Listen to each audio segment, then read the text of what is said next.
Bonjour! Bienvenue dans cette série de capsules ayant pour titre « Comment faire passer mon organisation de bonne à championne ». Ces capsules s'adressent aux gestionnaires d'organisations publiques, d'entreprises manufacturières ou de services, qu'elles soient petites, moyennes ou grandes. Tout d'abord, j'aimerais vous poser une question. Quelle est la saveur du mois chez vous au niveau de la gestion? Vous savez, au début de ma carrière, j'ai travaillé pour des organisations qui ont investi beaucoup de temps et d'argent pour instaurer un programme de qualité totale. Je sais, en vous parlant de qualité totale, je trahis mon âge, mais vous savez, à l'époque, c'était vraiment le top du top. Après 3 ans, la qualité totale, c'était trop.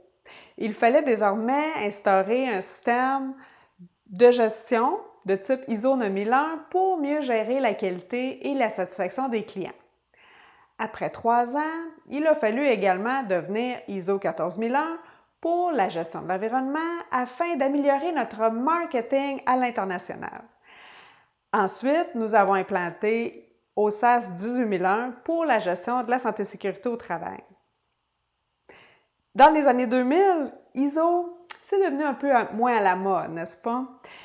C'était quand même assez lourd à gérer et on a commencé à regarder du côté du Lean Management.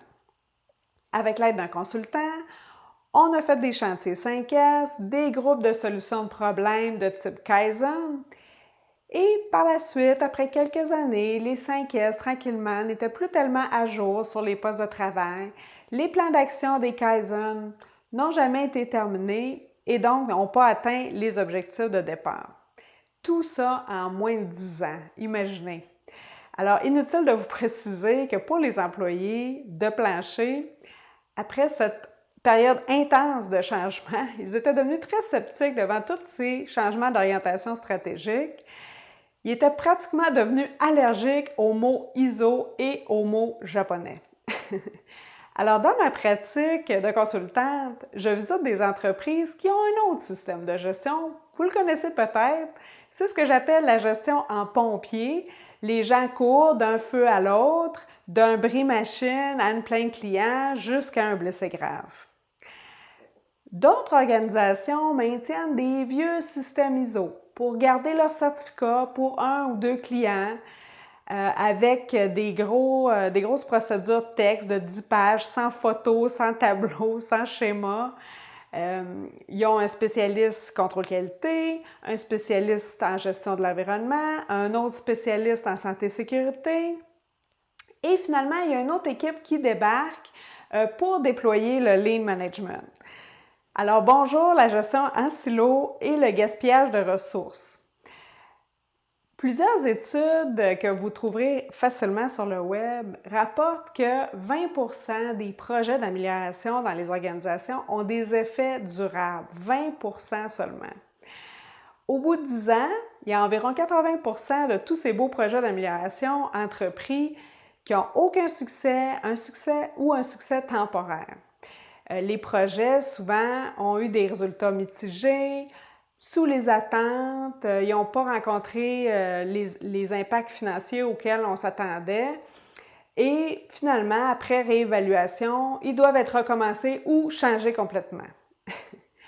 Alors finalement, peu importe le système de gestion que vous adoptez, il y a du bon dans chacun d'eux pour améliorer votre performance si vous avez la persévérance et la rigueur de suivre votre plan stratégique, de viser l'atteinte de vos objectifs tout en vous améliorant en continu. Sur quoi? Sur la gestion de la santé et sécurité avec vos employés de façon intégrée à la gestion de l'environnement, à la gestion de la qualité, dans la chasse au gaspillage pour une meilleure rentabilité. Le fait de vous lancer dans plein de projets d'amélioration, de ne pas les terminer, ça cause beaucoup de gaspillage de temps, de ressources et une grande désillusion de la part de vos employés. En terminant, voici 3 conseils pour faire passer votre entreprise de bonne à championne. Premier conseil, le chaos est l'ennemi de votre organisation. Définissez votre mission, votre vision, vos orientations stratégiques, vos objectifs avec votre équipe. Qu'est-ce que vous voulez que votre organisation devienne dans 5 ans, dans 10 ans? et ensuite décider comment vous allez faire pour vous rendre là avec un plan d'action qui détaille qui fait quoi, quand, comment. Deuxième conseil, les solutions rapides et miraculeuses pour vous permettre de passer de bon à champion, ça n'existe pas. Si vous choisissez un système, que ce soit ISO, le Lean ou autre, sauf pompier, s'il vous plaît, pratiquez, apprivoisez votre système de gestion assez longtemps pour en tirer le maximum avec votre équipe. Troisième conseil et dernier conseil, choisissez-en moins, finissez-en plus. Apprenez à bien gérer les priorités avec votre équipe. Je vois souvent dans les organisations des équipes qui n'ont pas de priorités écrites. Certaines priorités même, que je remarque, ont des conflits, causent des conflits dans l'équipe entre les différents départements ou même entraînent une compétition qui n'est pas très saine pour l'organisation.